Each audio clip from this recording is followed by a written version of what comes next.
We have a speaker from a very interesting background. He's Rajiv Kapahi, the Director of Finance, India Hub, Boston Scientific India Private Limited. Rajiv Kapahi is a fellow member of the ICAI India with over 23 years of rich cross-sectional and cross-industry experience in consulting, office automation, FMCG, manufacturing, healthcare, life insurance, and medical devices sectors. After joining Boston Scientific as Director of Finance for the India Hub, comprising the responsibilities of India, Sri Lanka, Bangladesh, and Nepal, Rajiv has been instrumental in streamlining the finance and IT functions and has set the requisite strategic and operational infrastructure for the next stage of Boston Scientific's growth plans in India. Today he would like to share with you all the business value that technology would bring in, and also some of his experiences in how IT has enabled the growth, and the opportunities that IT has created. And as the Director of Finance, I think you would have appropriate answers like how finance really looks at IT and what are the insightful thoughts that it can bring in. So he would like to give an overview of Boston Scientific and how it is creating growth opportunity in India, the challenges for medical devices industry in India, rapidly changing IT demands and trends, emerging IT trends in healthcare, and a roadmap for future, which he really has very insightful thoughts around. Thank you, Rajiv, for coming in, and I would like you to join. This would go on for half an hour, so I would like to take the questions after the session.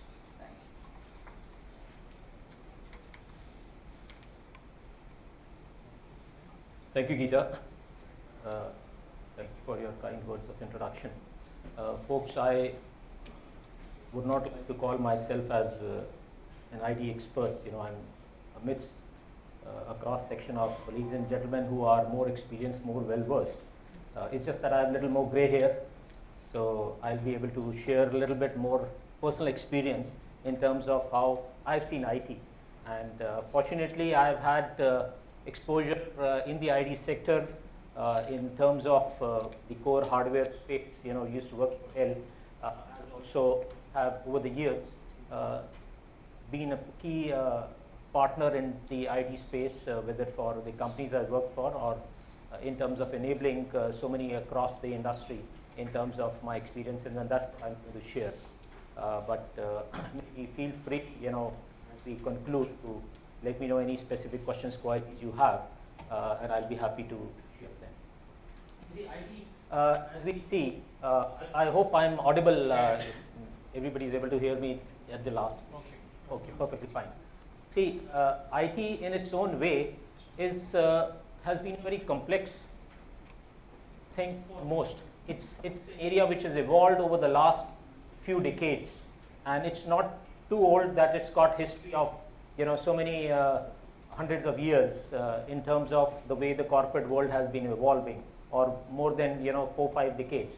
IT has been constantly changing year to year, every aspect, and people keep on searching for solutions in every way. It's something which it's got to be right in the face of the business. It cannot be standing away and working somewhere outside. And I'll first share, in terms of what Boston Scientific, because you folks need to appreciate, understand how, this particular current context, we are doing whatever it takes to make it. What I'll quickly do is give you a brief overview. Not many people may be aware that what Boston Scientific is all about, and it's important for me to spend a few minutes on that. And in terms of Boston Scientific India piece, how we see as a growth opportunity, challenges for medical devices in India, and rapidly changing IT demands and trends, and obviously emerging trends in healthcare and IT roadmap as we see. I don't want to talk too much in terms of giving some kind of a Gyan session, but it's more in terms of what the personal experience is and how we can partner as IT luminaries to enable and grow the business. See, Boston Scientific is just about a 30-year-old company. It's not too old. Obviously, we are one of the largest medical devices. We have close to about 13,000 products, and cardiac rhythmic is our core. This we bought in 2006 for 26, driving a plane. who cannot afford to make even a margin of an error. Same goes with us. We have about 24,000 employees and 15 manufacturing sites worldwide. And in terms of India, we are building it through a distribution channel.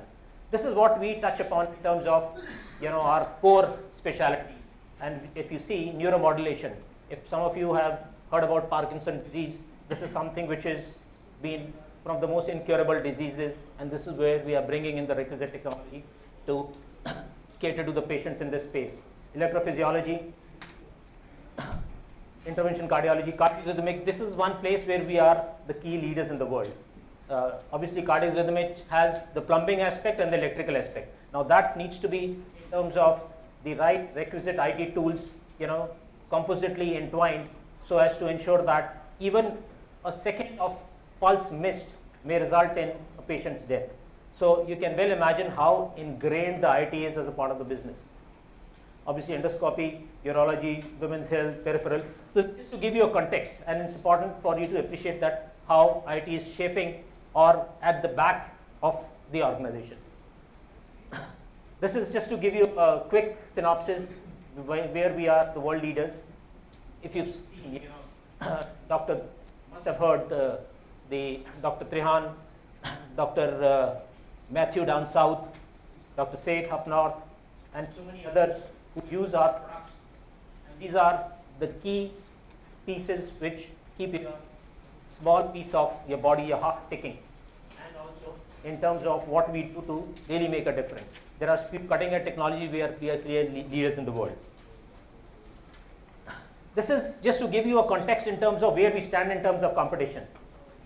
We are very clearly either number 1 or 2 in at least 24 product categories. Our top competitors are Abbott, Johnson & Johnson, Medtronic, and few others in the space. So this is the area of industry where we operate in, again, a cutting edge and all known names which are making a difference to human lives across the globe.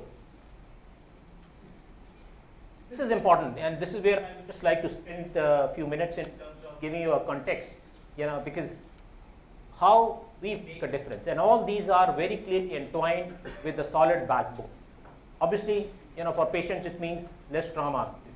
He or she is the person who is going through that, and obviously with the requisite medical technology, medical devices, there is shorter recovery, lower risks in terms of the life.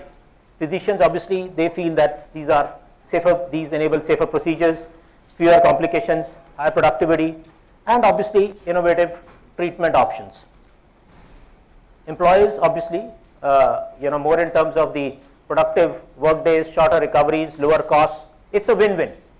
And hospitals, as you see, hospitals want the faster turnaround.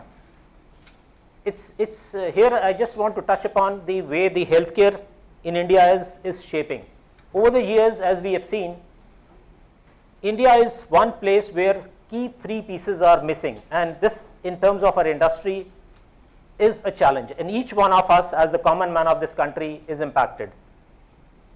We have 1/3 of the beds which are a standard by the WHO standard in terms of a basic requirement for the population of this country.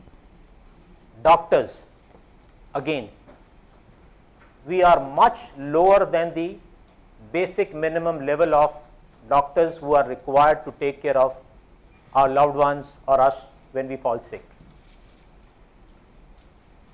In terms of the way the payment happens, India is among the few countries where healthcare is still a private pay market. Insurance as a sector is taking time to evolve. Close to about 70% of people pay out of their own pocket, which is huge, and that's a huge challenge. So it's important that each one of us, understands and helps shape in whatever small ways we can, and that's just to give you an idea that how healthcare in terms of India is really an evolving place, and hopefully if the requisite decisions as the government and the private sector come together, it will help shape our future our loved ones' future as the times move ahead. Whatever has been added in the last few decades or so has been only added by the private sector. 70% of the infrastructure which has been built is built by the private sector. So which again gives a real impetus that the requisite companies need to come in. And IT is one of the key backbones as I'm talking about. So it's important for you to appreciate the context in this sense. This is just a quick synopsis just to help you understand that obviously our GDP growth, healthcare as expenditure is, you see, is dismal versus the normal standards. Government health spend again is as a percentage is virtually zilch. Out-of-pocket payment, as I said, close to 70%, but it's still a growing market. 15% is a pretty significant number. In terms of the increasing cardiovascular mortality, India is the diabetic capital of the world. There is a huge population which does not get the requisite treatment because of multiple gaps. But for us, it's an opportunity to make a difference. Rising healthcare spend, if you see, India is nowhere comparable to what the world standards are. Sorry. Sorry? No, I'm just giving you a context that healthcare as first it was important for me to appreciate the IT piece as we're looking at in the healthcare space. But it's important to understand, and I'm just quickly giving you a brief, and that was for a minute just to help you address. But this is where I'm coming in, is where the gap is for our industry, and from the point the way it is getting shaped. See, there are gaps in comprehensive demand assessment, there are profitable opportunities for emerging middle class, but how to fine tune that, and that's where the IT piece comes in. Functional alignment, again a challenge for medical device, public-private partnership, efficient supply chain. All this is, we have got to do something different.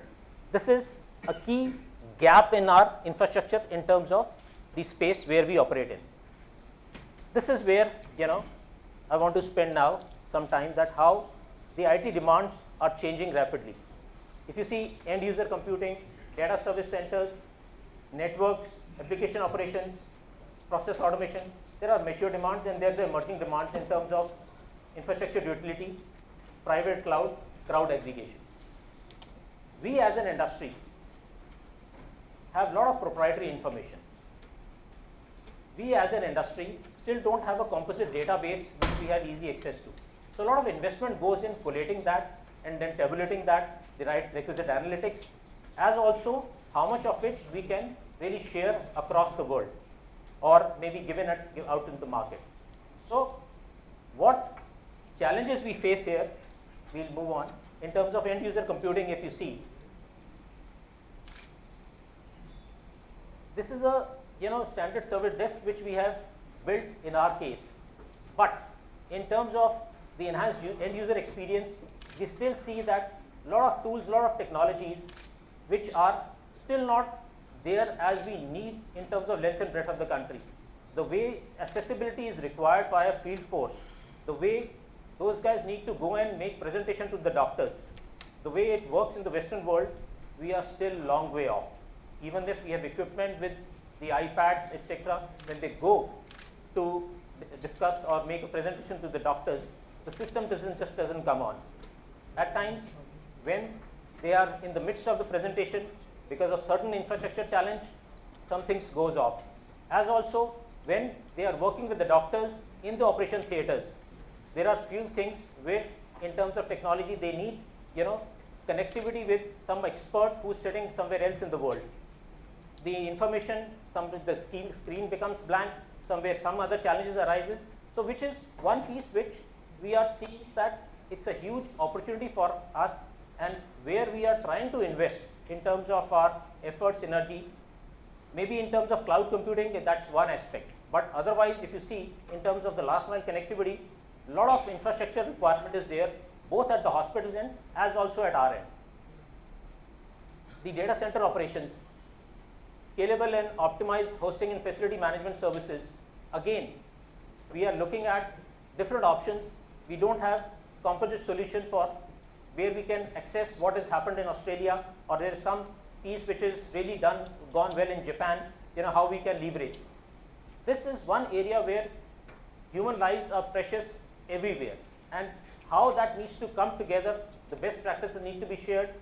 We see certain gaps in being able to really leverage from, but IT is something which we are leveraging to get this in terms of a solution mode.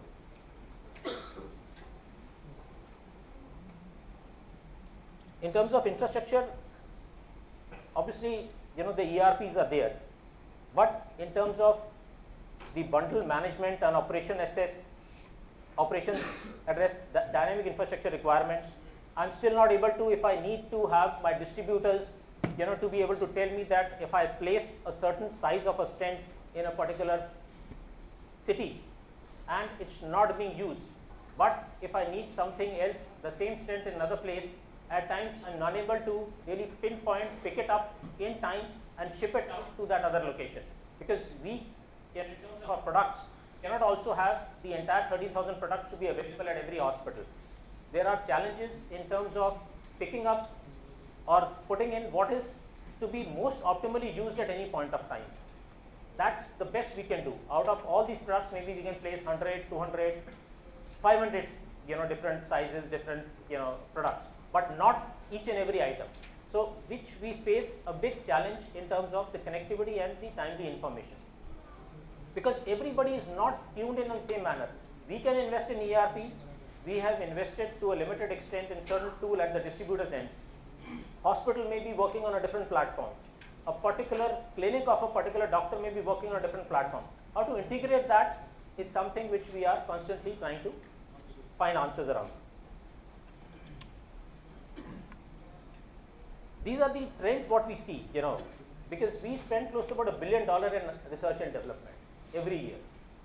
But in terms of the clinical trials, what are happening everywhere in the world on new technologies, what are coming together, the clinical trials, maybe what's there in the Western world may not fit in absolutely to the clinical trial what is happening on the Indians in the Asia Pacific space, because the body composition is different, the dietary habits are different. But to ensure that the data is integrated in the most comprehensive manner and we cover all the aspects, it can only be possible through the right ID backbone. And we are integrating those through different mediums as of now, through certain batch files, through certain processes where at least the information is flowing through. But it ideally has to get into a real-time basis.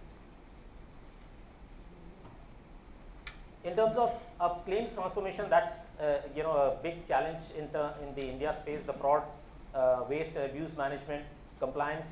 These are the things which are purely from the India space, which we have put down here. But obviously, we don't have all the answers. It's something which we are working as we move forward. The clinical transformation, as I just touched upon, the healthcare data from various internal, external sources. The integrated customer relationship management, which is for the different market segments. Contract, sales organization optimization for improved sales force effectiveness. In terms of the market intelligence is also one piece which we see. India does not have a good repository of the hospital database.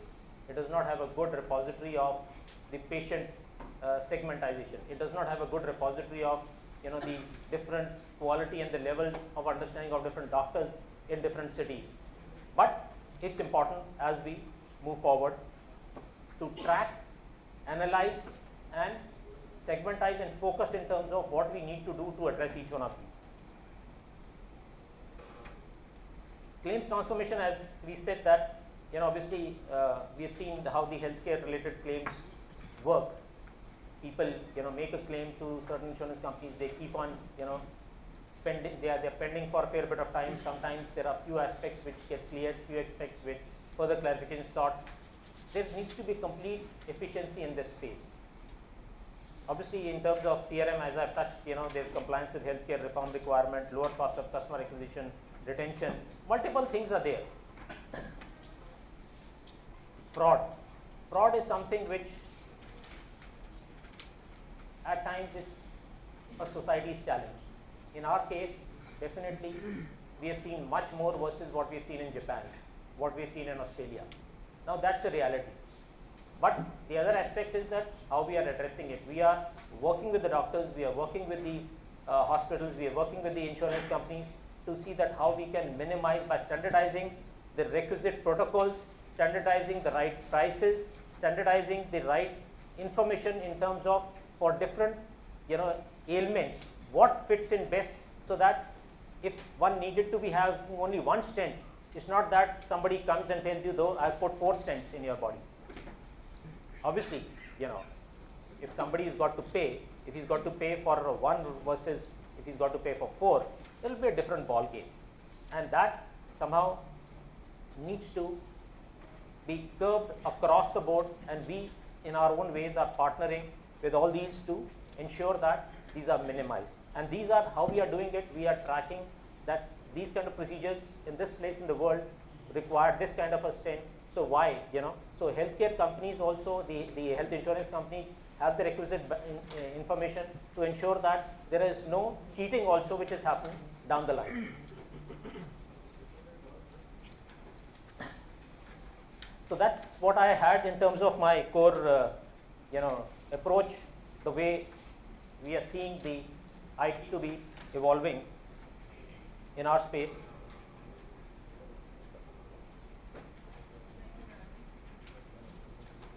Essentially, we have problems, right? Has tried to explain how, is it okay now? How in the healthcare industry IT is evolving, and particularly given the case, in this case Boston Scientific, they're trying to have India operations get up to have a lot of IT. And again, this change, the fast changing, the dynamics of technology and new changes happening and the cloud evolving. So it is a phase where the company is trying to absorb new trends, new technologies into their fold. So I'm sure some of them are in that phase. So that would give some insights, okay, where the technology is moving, what are the key technologies that healthcare can look at, and what are the steps that they could take to absorb the newer technologies. So if you have any questions, please you can raise. So in one of your slides, big data was mentioned. I want to understand what are the kind of use cases you are addressing, you are targeting in terms of big data, and what kind of technologies in big data are you using to address those use cases problems? Okay. See, in terms of the data aspects, what we are currently in terms of our approach, whatever is proprietary, that we are keeping it in-house. Otherwise, we are partnering. We have reached out to companies like TCS. We have reached out to companies like, Wipro. We have reached out to companies like HCL, where whatever is the market-based, information, to put the right analytics and the framework around it. As also in terms of the structure, infrastructure, what we require, that can it be consolidated and maybe couple of places. One, maybe what we are looking at in the India hub space or the Asia Pacific. Another, we can have it in the Europe space. So that we, one, have the infrastructure there. The second piece is in terms of the data, which is moving in from all these places in about 98 countries across the globe, gets consolidated, and the requisite analytics around that is put together through the various, tools and requirements what is required for our technological development, as also doing the tweaking in terms of the next generation of medical devices what we are, bringing in. So when you say you're sourcing data from 98 countries, what are your sources to get that data?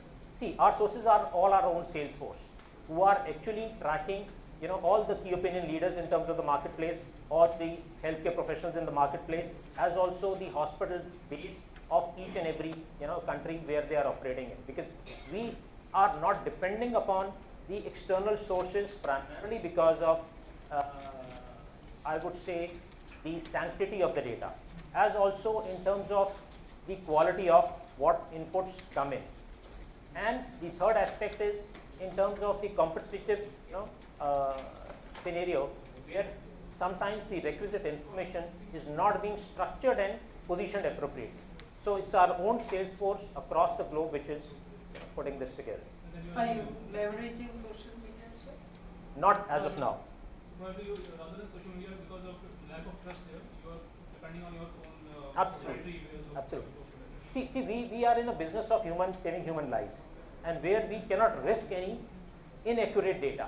So it's all got to be doubly validated by our own force, who, as it moves up, it is also assessed by their supervisors, and then in terms of the business leaders, who then finally, and it's done on a day-to-day basis. It's not that we are tracking this as at a weekend or a month end. It's done virtually on an ongoing basis. And I'm just curious, like how is TCS or any service provider playing a role in this digital analytics for you? So what we are doing is we are creating web-based tools where they input all this information as they move from one hospital to the other, as they're getting into discussions with the doctors, as they're working with the administrators of the hospitals, as they are going and checking in terms of what is being procured, what is there on the shelf, plus what is moved in terms of the various medical devices or the areas what we operate in, and that's input on a real-time basis. Obviously, the requisite analytics around that is also happening at the back end, and the right information is then shared to the requisite people who are doing their very requisite trend lines in terms of this is what has been used, this is the size which can be used, this is the input which is come in because of certain mishap which has happened in certain place, or because of certain other complication in terms of the patient, it didn't go well the way we had contemplated. So all that information is virtually being picked up on a real time, and with these companies, the tools are being put together to get the information to us on a much faster basis. And the last piece of the question, who are the consumers of the data? Your internal research team or some you are selling this data to?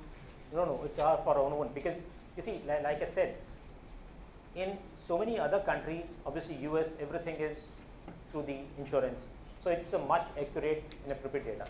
As we have moved into the Asia Pacific sector, Boston Scientific is still about last year was not in the three major markets of the world, which is Brazil, China, and India.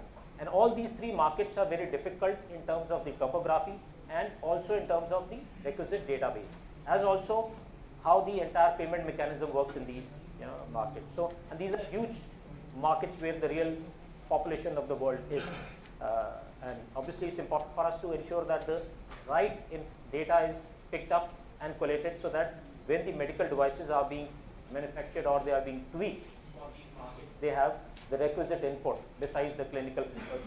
Yes. Mr. Rajiv, I have two questions. One, how much investment you are looking in India for next 5 years on an average? And the second one, what's the IT expenditure with respect to the revenue as a percentage split into the strategical projects and the maintenance and the business? Excellent question. I think see, we operate in a industry where the margins are pretty robust.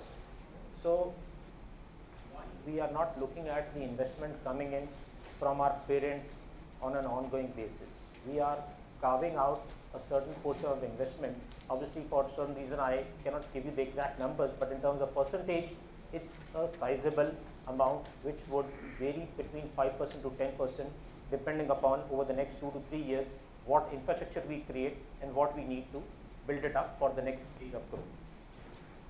But it's a sizable, because we intend to grow, to the, I would say last year we closed at about 30 million, and the objective is to grow close to about 7 or 8 times the size over the next 4 to 5 years. One more question. Yeah. And what I am understanding is making more profits. Is that correct? See, we operate in an industry where the profits are not a stress for us. It's that how we invest in the requisite manner to be able to self-fund our operations is more important, because we also want to showcase that these are profitable markets where more investments need to come in terms of the manufacturing, not just in terms of the distribution what we have currently set up. No, but in India, as you say, it's a complex market as far as the infrastructure is there. And you have to invest on the infrastructure, if I'm not wrong. Sorry to interrupt. Can you just take this question offline? I just wanted this query to be addressed. You can be quick. Yeah. In fact, when we came into this room, we were more particular about, I think giving us something of business value of technology and this topic. But we came to health care and all those case studies from your organization. Okay. Now, can you tell me what is the competitive advantage Boston Scientific has got by going into the current state of computerization? Three things immediately. And the second question Yes. was, have you considered the medical legal implication of the data part, security of the data of patients? Probably not in India, it's not so much, but in US or other places. Absolutely. How do you consider that, and how do you apply to your organization and see that the computerization you have done and the data sharing features, how you are managing that? Excellent. Rajiv, just to interrupt, because we are falling actually Short of time, running okay. behind Yeah, schedule. the crunch. So I would really appreciate if you could address his query and Sure. his query of Sure. time. I would love to. And I'm really sorry to interrupt you this way. And I hope really you appreciate and understand our time. We are literally racing against time. And I would request Sujay Vasu, our HR head, to hand over the memento to Mr. Rajiv.